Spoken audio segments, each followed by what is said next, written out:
Alright guys, we are going to finish up chapter 7. I hope you love it. Jess wasn't sure he still remembered how to be a king. We've been away for many years, Leslie was whispering. How do you suppose the kingdom has fared in our absence? Where have we been? Conquering the hostile savages on our northern borders, she answered. But the lines of communication have been broken, and thus we do not have tidings of our beloved homeland for many a full moon. How was that for regular queen talk? Jess wished he could match it. You think anything bad has happened? We must have courage, my king. It may indeed be so. They swung silently across the creek bed. On the farther bank, Leslie picked up 2 sticks. Thy sword, sire, she whispered. Jess nodded. They hunched down and crept toward the stronghold like police detectives on TV. Hey, queen! Watch out! Behind you! Leslie whirled and began to duel the imaginary foe. Then more came rushing upon them, and the shouts of the battle rang through Terabithia. The guardian of the realm raced about in happy puppy circles, too young as yet to comprehend the danger that surrounded them all. They have surrounded the retreat, the brave queen cried. Yea! Drive them out utterly, so they may never return and prey upon our people. Out you go, out, out! All the way to the creek bed they forced the enemy back, sweating under their winter jackets. At last, Terabithia is free once more. The king sat down on a log and wiped his face, but the queen did not let him rest long. Sire, we must go at once to the grove of the pines and give thanks for our victory. Jess followed her into the grove where they stood silently in the dim light. Who do we think? He whispered. The question flickered across her face. Oh, goodness, she began. She was more at home with magic than religion. Oh, spirits of the grove, thy right arm has given us the victory. He couldn't remember where he'd heard that one, but it seemed to fit. Leslie gave him a look of approval. She took up the words. Now grant protection to Terabithia, to all its people, and to us, its rulers. Aroo! Jess tried hard not to smile. And to its puppy dog. And to Prince Tarian, its guardian and jester. Amen, amen. They both managed somehow to keep the giggles buttoned in until they got out of the sacred place. A few days after the encounter with the enemies of Terabithia, they had an encounter of a different sort at school. Leslie came out at recess to tell Jess that she had started into the girls' room only to be stopped by the sound of crying from one of the stalls. She lowered her voice. This sounds crazy, she said, but from the feet, I'm sure it's Janice Avery in there. You're kidding. The picture of Janice Avery crying on the toilet seat was too much for Jess to imagine. Well, she's the only one in school that has Willard Hughes's name crossed out on her sneakers. Besides, the smoke is so thick in there you need a gas mask. Are you sure she was crying? Jess Aarons, I can tell if someone's crying or not. Lord, what was the matter with him? Janice Avery had given him nothing but trouble, and now he was feeling responsible for her, like one of the Burke's timber wolves or beached whales. She didn't even cry when kids teased her about Willard after the note. Yeah, I know. He looked at her. Well, he said, what should we do? Do? She asked. What do you mean, what should we do? How could he explain it to her? Leslie, if she was an animal predator, we'd be obliged to try to help her. Leslie gave a funny look. Well, you're the one who's always telling me I gotta care, he said. But Janice Avery? If she's crying, there's gotta be something really wrong. Well, what are you planning to do? He flushed. I can't go into the girls' room. Oh, I get it. You're going to send me into the shark's jaws. No thank you, Mr. Aarons. Leslie, I'd swear, I'd go in there if I could. He really thought he would, too. You ain't scared of her, are you, Leslie? He didn't mean it in a daring way. He was just dumbfounded by the idea of Leslie being scared. She flashed her eyes at him and tossed her head back in that proud way she had. Okay, I'm going in. But I want you to know, Jess Aarons, I think it's the dumbest idea you've ever had in your life. He crept down the hall after her and hid behind the nearest alcove to the girls' room door. He ought at least to be there to catch her when Janice Avery kicked her out. There was a quiet minute after the door swung shut behind Leslie. Then he heard Leslie saying something to Janice.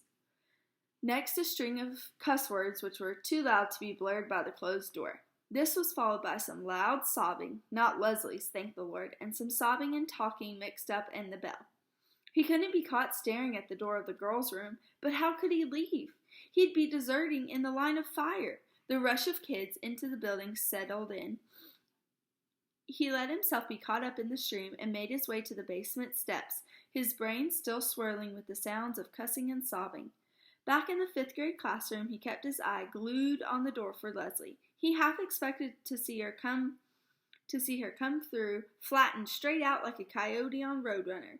But she came in smiling, without so much as a black eye. She waltzed over to Mrs. Myers and whispered her excuse to being late, and Mrs. Myers beamed at her with what was becoming known as the Leslie Burke special. How was he supposed to find out what had happened? If he tried to pass a note, the other kids would read it. Leslie sat up in the front corner, nowhere near the wastebasket or pencil sharpener, so there was no way he could pretend to be heading somewhere else and sneak a word with her. And she wasn't moving in his direction, that was for sure.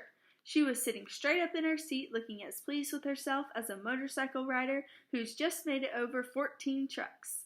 Leslie smirked clear through the afternoon and right on to the bus where Janice Avery gave her a little crooked smile on the way to the back seat, and Leslie looked over at Jess as if to say, "See?" He was going crazy wanting to know. She even put him off after the bus pulled away, pointing her head at Maybelle as to say, "We shouldn't discuss it in front of the children." Finally, in the safe darkness of the stronghold, she told him. Do you know why she was crying? How am I supposed to know? Lord Leslie, will you tell me what in the heck is going on here? Janice Avery is a very unfortunate person. Do you realize that? What was she crying about, for heaven's sake? It's a very complicated situation. I can understand now why Janice has so many problems relating to people. Will you tell me what happened before I have a hernia?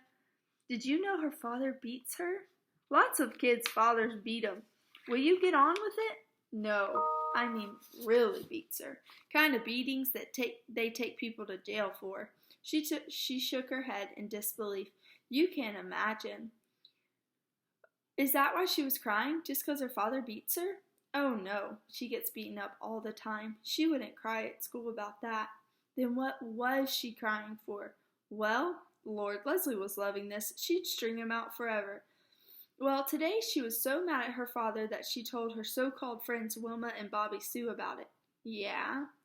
And those two, she looked for a word vile enough to describe Janice Avery's friends and found none. Those two girls blabbed about it all over 7th grade. Pity for Janice Avery swept across him. Even the teachers know about it. Boy. The word came out like a sigh.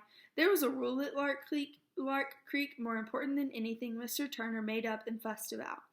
That was the rule that you never mixed up troubles at home with life at school. When parents were poor or ignorant or mean or even just didn't believe in having a TV set, it was up to their kids to protect them. By tomorrow, every kid and teacher in Lark Creek Elementary would be talking in half snickers about Janice Avery's daddy. It didn't matter if their own fathers were in the state hospital or the federal prison. They hadn't betrayed theirs, and Janice had. Do you know what else? What? I told Janice about not having a TV and everyone laughing. I told her I understood what it was like to have everyone think I was weird. What'd she say to that? She knew I was telling the truth. She even asked me for advice as if I were Dear Abby. Yeah?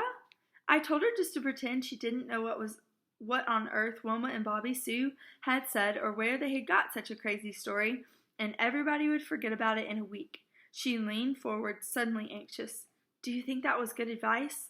Lord, how should I know? Make her feel better? I think so. She seemed to feel a lot better. Well, it was great advice then. She leaned back, happy and relaxed. Know what, Jess? What? Thanks to you, I now have 1 1/2 friends at Lark Creek School. It hurt him for it to mean so much to Leslie to have friends. When would she learn they weren't worth her trouble? Oh, you got more friends than that. Nope, 1 1/2. Monster Mouth Myers doesn't count. There in their secret place, his feelings bubbled inside him like a stew on the back of the stove. Some sad for her in her lonesomeness, but chunks of happiness too. To be able to be Leslie's one whole friend in the world as she was his, he couldn't help but be satisfied about that. That night, as he started to get into bed, leaving the light off so as not to wake the little girls, he was surprised by Maybelle's shrill little, "Jess, how come you still awake? Jess, I know where you and Leslie go to hide." "What do you mean?" "I followed you." He was at her bedside in one leap. "You ain't supposed to follow me." "How come?" Her voice was sassy.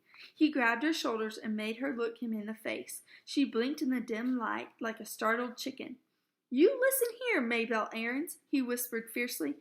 "I catch you following me again, your life ain't worth nothing." Okay. She slid back into bed.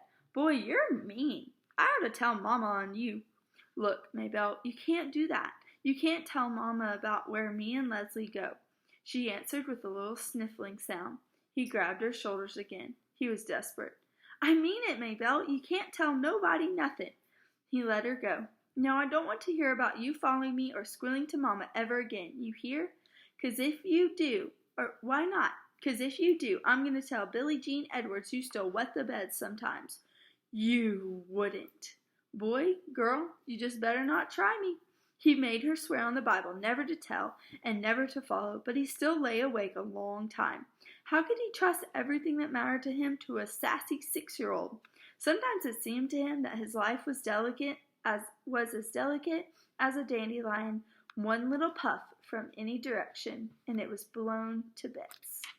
That's chapter 7. Hope you enjoyed.